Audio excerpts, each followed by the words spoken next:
Good morning, Adventure Nation. We are still in New Orleans.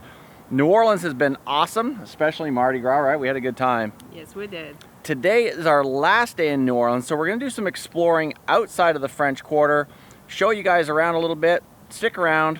This is the Motorhome Experiment.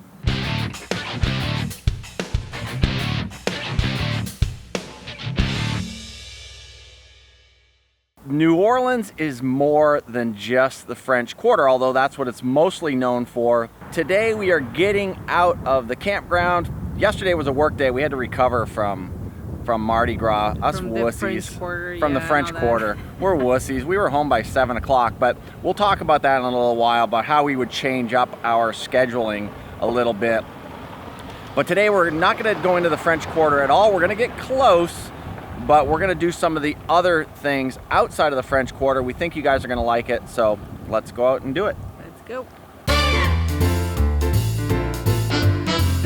All right, so Lori and I were thinking about parking on the street, going to the next spot, then we decided against it. I don't know. I don't know what changed our mind, why we thought we shouldn't park on the street, but you know, we just had a weird feeling that we shouldn't park on the street, so we decided to park across the parking lot here and pay the $5 to park in the parking lot. Who knows if it'll be much better. I don't know. For those of you who do not know, I am a big Harley Davidson fan. Sold my Harley Davidson, not so we could do this, but it was part of being able to get out and do this. Part of being a Harley Davidson fan is watching the movie Easy Rider, which I forced Lorena into watching when we first got together. He's not kidding on the forcing side of it. I wouldn't say it's a great movie.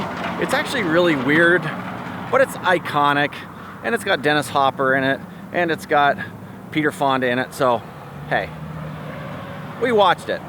What we're doing today is where the movie ended, and that is the St. Louis Cemetery. Probably the weirdest and my least favorite scene in the entire movie. Just a drug-induced acid fest, but it made me want to come here because it looked cool. So that's what we're doing today. I'm just here for the history, not for that.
All right, so we are done with the St. Louis Cemetery #1, done with that tour, and it's $20 a person for a guided tour. Now, one of the reasons they do that is because there's been so much vandalism in that cemetery, so they had to start charging to kind of keep most of the riffraff out. Is it worth it for everyone? I don't know. It's really going to depend on whether you're into that. They've got some of the history on why they use tombs, how the tombs are used. They've got Nicolas Cage, his tomb is in there. Marie Laveau, who was the Voodoo Queen of New Orleans and all that kind of stuff. So some really cool history and things like that, but whether or not it's worth it to you really depends on if you're into that kind of stuff or not. I'm sure that some people are going to be into it, some people aren't. Our guy, Ernie, the guy that was our tour guide, was really a lot of fun, joked around a lot, and probably pushed the limits for a little bit. I loved it, of course. but for a lot of people it was probably a little too much. I thought it was awesome, and I thought it was really worth it. But I would say that it's, at the very most, it's a 2. It would be if it's in the area.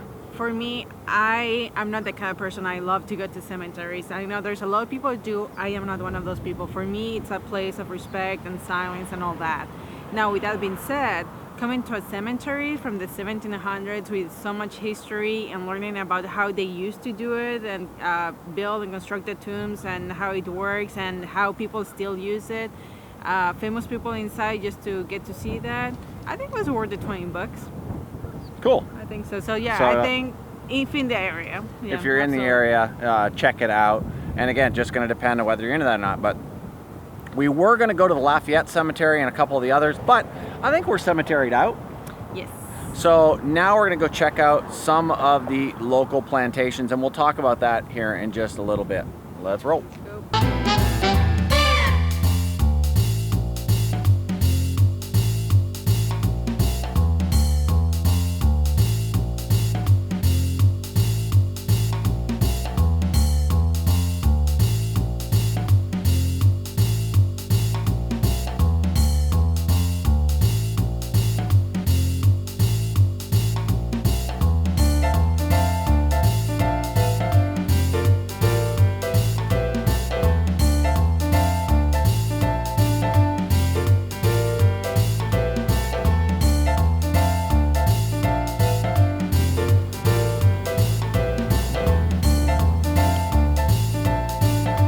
Pretty crazy. This river road that we're driving down to get to here drives right along the Mississippi.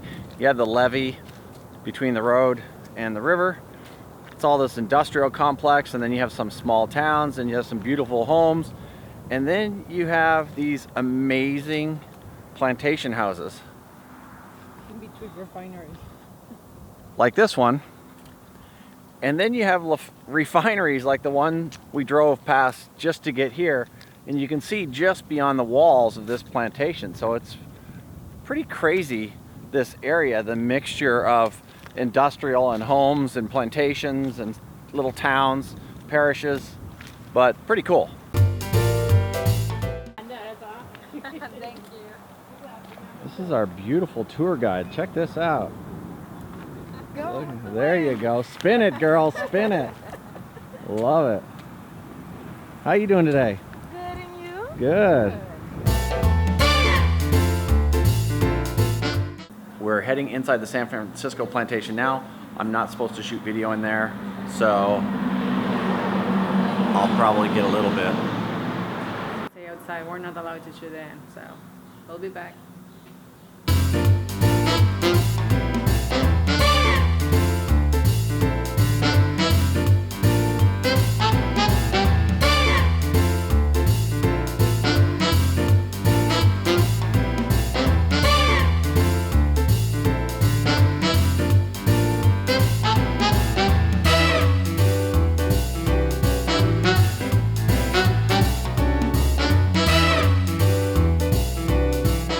What would you think? Very cool. The history, the restoration work, how people used to live, everything. Very cool.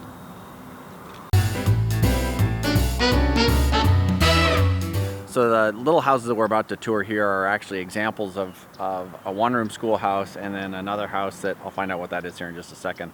But these I don't think were specific to the plantation at the time, but pretty cool stuff. So this is the sign describing what this is here. So it was one of the first public school buildings in St. John, built in the 1800s. So let's check this out.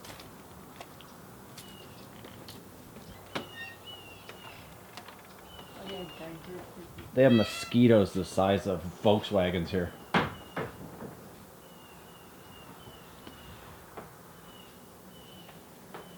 Little one-room schoolhouse. And don't make any funny comments about this is where I went to school, Lori. I know you want to. Yeah. I always do make those jokes. Cool. Oh, here you go. Now here's like the original composter here, the 1840 Cypress House house. Oh, I can't open more. Look at that. Big butt, small butt.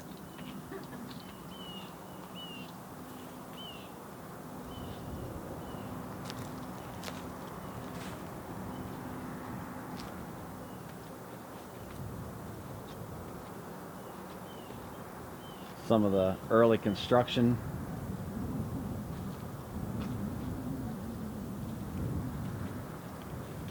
Hopefully I can get focus in here. Whenever I come inside on auto, the focusing is a bit tough. So I think, yeah, is this one of the... I don't know. He talks about slaves there, but... This is the different jobs, skills, and occupation stuff that you might have on the plantation.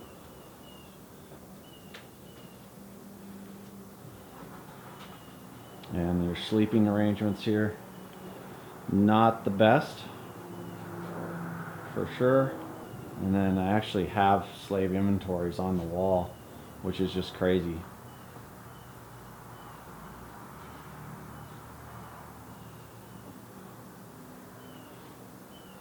And these were like a little 2-room, so you could stay in one side, and if you didn't like the people over there, you didn't have to open the door.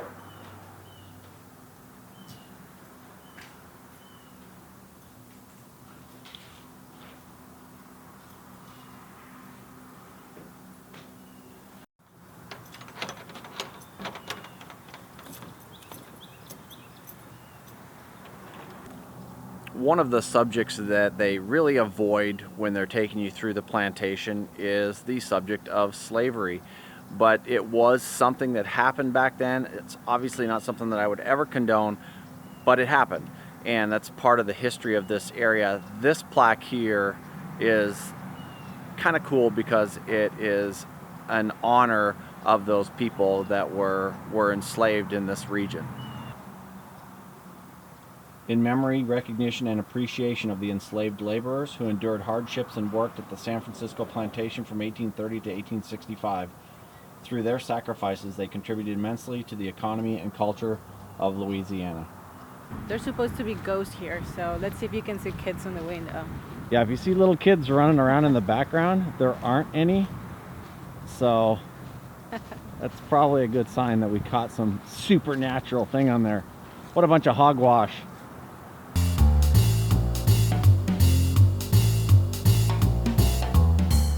The grounds here at this plantation are absolutely gorgeous, really well maintained. The huge oak trees are phenomenal, and they're waiting for us to get out of here, so I'll tell you a story here about the plantation in just a second. Okay, now I am always about credit where credit is due. I have no problem slamming a place if the service is bad, or if the food is bad, or we just have a horrible experience. I have no problem at all. People need to know when they're doing something wrong. I will say that I absolutely believe in credit where credit is due. This particular place was going to be torn down.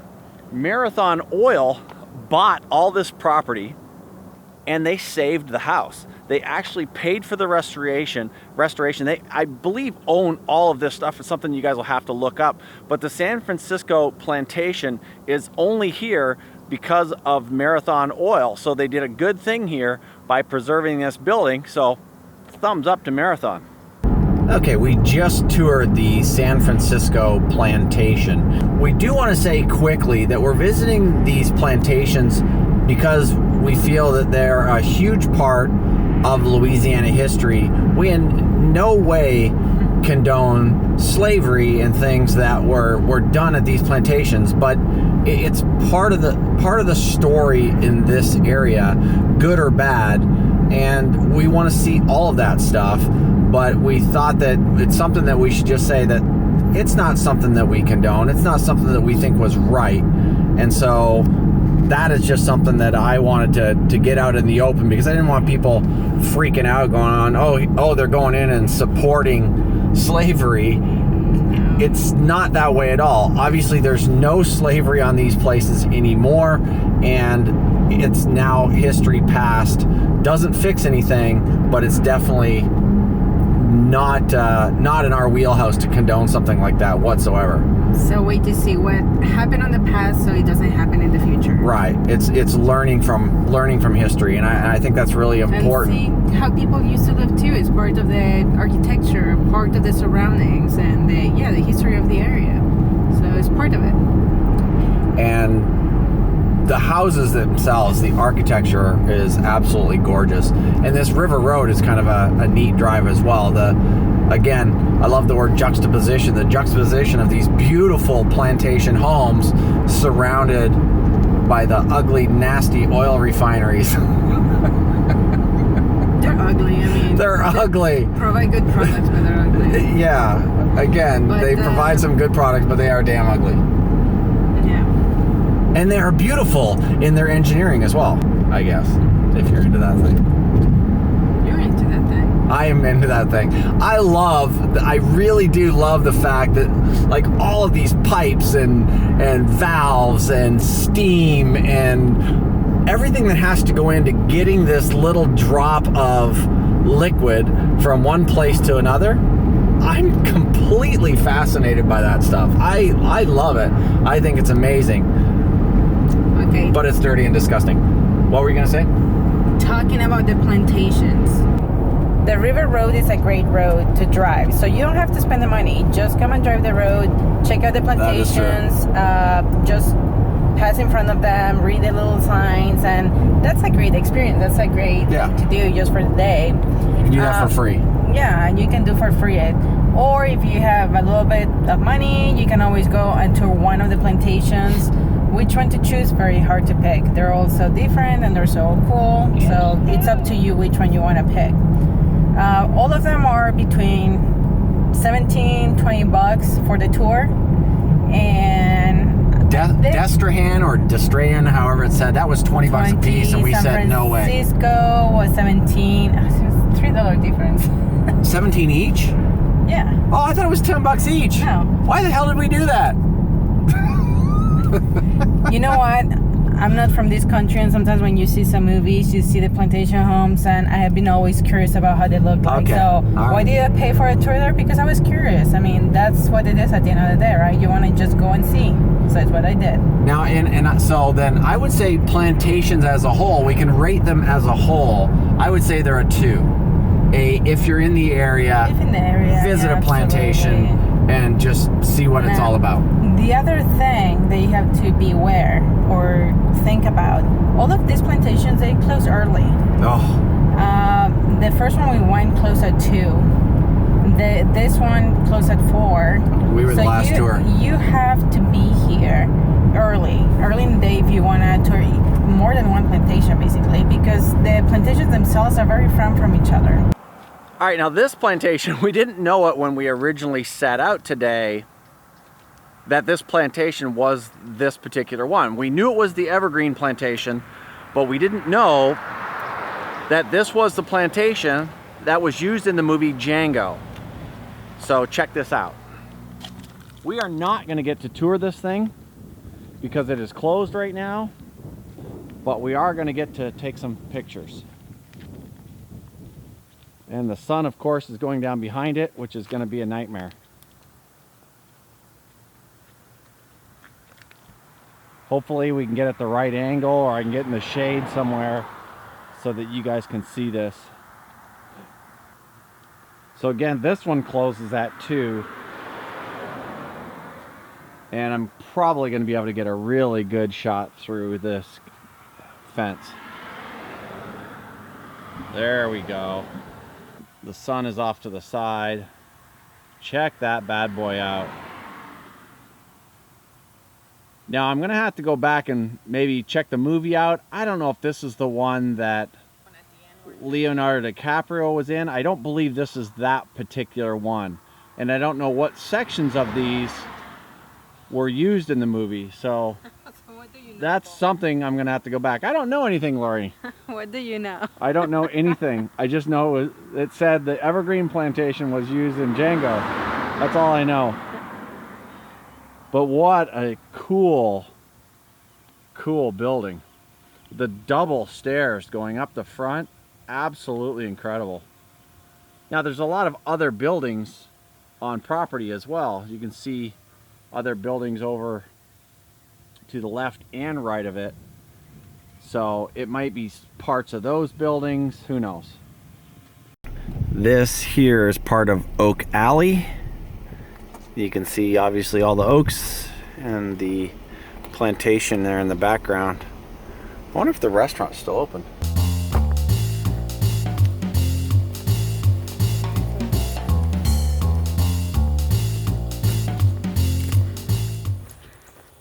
And here we are coming up to the back of Oak Alley.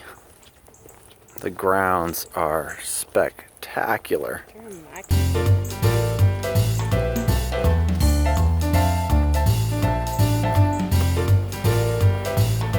Please do not ring bell. You realize it makes me want to ring the bell. And this is walking out the front of the building. Lori standing in front of the Oak Alley Plantation. What do you think of Oak Alley? This is the one you wanted to come see? Yes, because the one San Francisco, it's amazing because it has so much color and so much detail, and that's very amazing. The people who live there, one of them, well, they were obsessed with European, more specific Germany kind of. Well, I think he was from Germany. Well, no, the woman was from Germany. The woman was from Germany. He lived in Germany for a long time. But anyway, this is what I think when I think or imagine plantation homes. This is what I think about. And the entrance is just spectacular with all the oaks. So yeah. And I think this is maybe why they call it Oak Alley, you think? I'm not sure, maybe.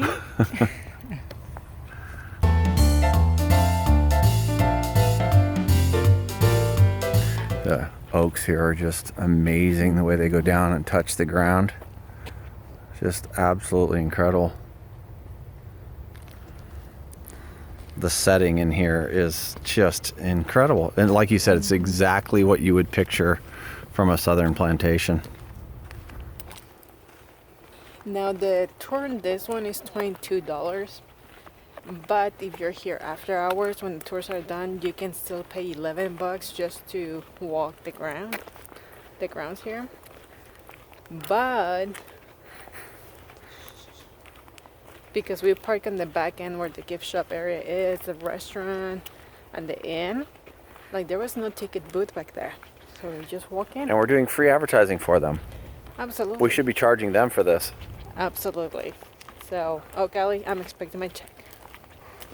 So, would you recommend people come to Oak Alley and see this? Yes. Absolutely, right? Yes, it's amazing. I mean, the grounds are amazing, like I said. It's just I didn't get to see the inside, so I couldn't really talk or say anything about the inside.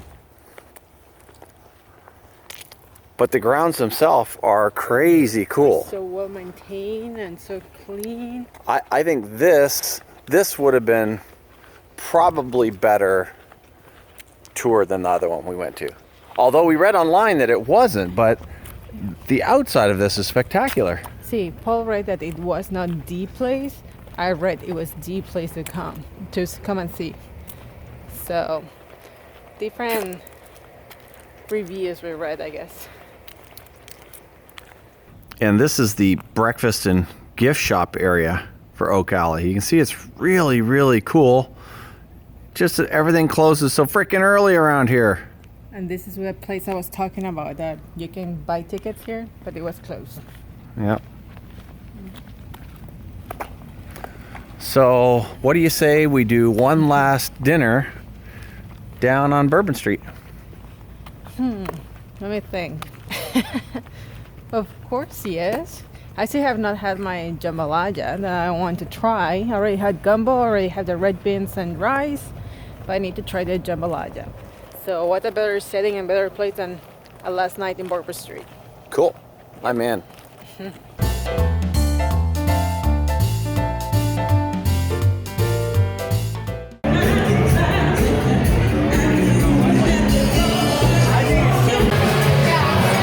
Okay, Lorena, we are at a place called Coops, and we were referred here by another restaurant, and you were gonna break your vegetarian diet, but you couldn't do it. I couldn't do it.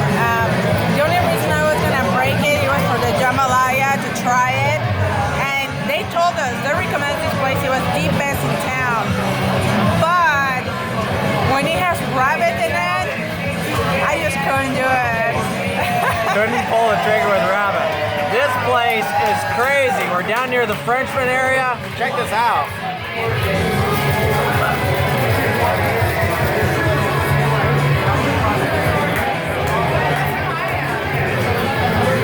Very cool, huh? Place is busy, packed. This tiny little thing is packed, and there's a long line outside that you cannot see from here. And somehow we got in like immediately. It's awesome because we have only 2 people at work. So it's a small table, but we're only 2. It worked out. Okay, I don't know if you guys can see this place behind me. This is Coops. And we just ate at Coops. Lori and I had dinner there. Absolutely fantastic. The service was phenomenal. The food was phenomenal. The way they interacted with customers was absolutely, it was just awesome.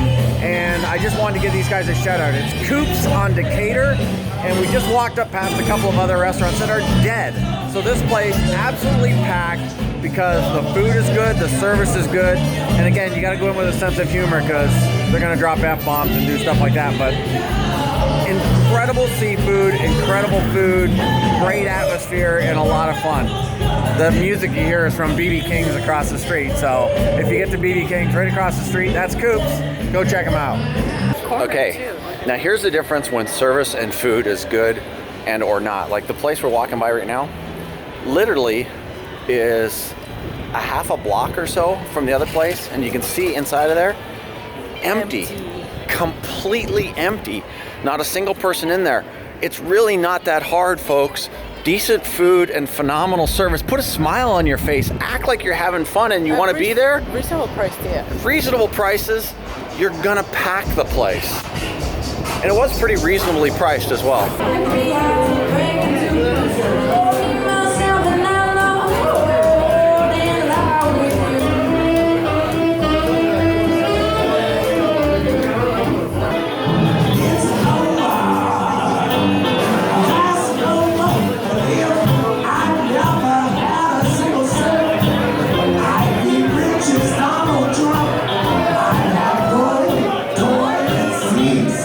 Alright, so we didn't get to end the video last night. We were down on Frenchmen Street, close to the French Quarter. Frenchmen is kind of more the New Orleans local spot, and we were down listening to some live music and enjoying a drink together and just spending our last few moments trying to breathe in the rest of New Orleans. And we had a great time all day.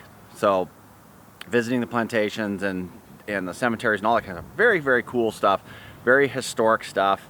And we'll be back. There were some things that we missed in New Orleans, but we had a fantastic time here. There's some good and bad about New Orleans, and maybe we'll talk about that in the next video as we're traveling. But this is where we're going to end this one.